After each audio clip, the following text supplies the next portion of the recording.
Now, I feel like in this particular case, there's so much to talk about with regard to the celebrities that showed up and showed out for the rejecting of the finance bill with Occupy Parliament. And among the many celebrities who we have seen going through the thick of it is Eric Omondi, who just lost his brother, but still showed up and showed out. He still came out and, was part of the people. We saw Murigi Munyi, who is another beautiful content creator who showed up and showed out. And even on the second day when she was feeling, after she'd been arrested the first day and gotten a few injuries, she actually did show up the next day to drop off people for this particular Occupy Parliament and rejecting the finance bill, which is such a huge feat on her part. We've seen a lot more people like Kimanzi, who dressed up as a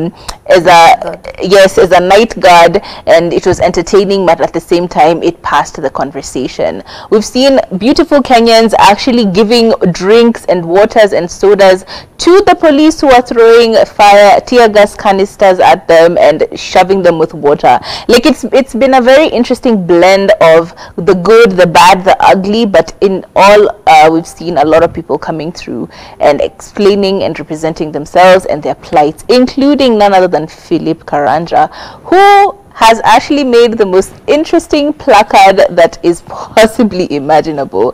Now, among the rest of the people who were actually standing for the rights in Parliament, he had a plaque, and on the plaque it said, "Ata bado sijapona, and I am on my second divorce with the government." And it was so funny because it was so true, like Ata Japona divorce ya kwanza. He just got divorced last year. I think it was September last year, right?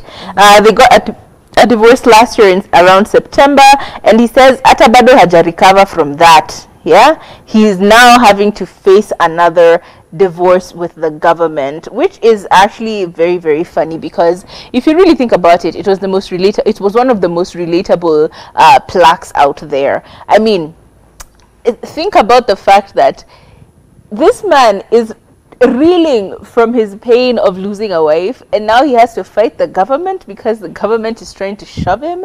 It is so funny to actually see that. There were so many interesting plaques with like Charisma posting Nina Noma My Guy, which was a recall to his song Sina Noma My Guy, and he was saying Nina Noma My Guy with regard to the government. Like, we saw so many interesting ways in which people were actually voicing their voices. It was very interesting to see all the plaques. Was there a plaque that was interesting that you saw and you were like, wow, okay, wow? Unfortunately, I can't repeat them on national TV, especially before 10 p.m. But trust me, the message got home. Yeah.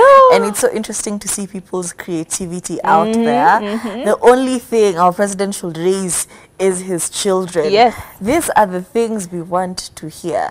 But it's so unfortunate when the people you elect go against your will. That's the part that's really, sticking out to me. I elected you to represent me and represent our people and represent our area, and then you go to Parliament and pursue your own agenda. Yeah. Since when? Why? What was the reason? So it's insane. I think there's something also very interesting that I realized as well. The elections that we had, was it last year? The elections that we had, only 14 million people turned out to vote, right? But if you look at the number of people who've actually come out in solidarity to reject the finance bill, the number is so large. That is upwards of 20 plus million people from across all counties coming through and telling us something. And for me, I think that it's in a very interesting way, because I think about the fact that people were not very keen on electing people because we felt so defeated. But now we've said, apana, this defeatism, this normalization of bad leaders, it needs to stop. We're going to come out and we're going to show out. That was a very beautiful message on my part. I think I'm loving the energy that Kenyans are giving, and I can't wait to actually hope that we actually managed to reject this finance bill. True.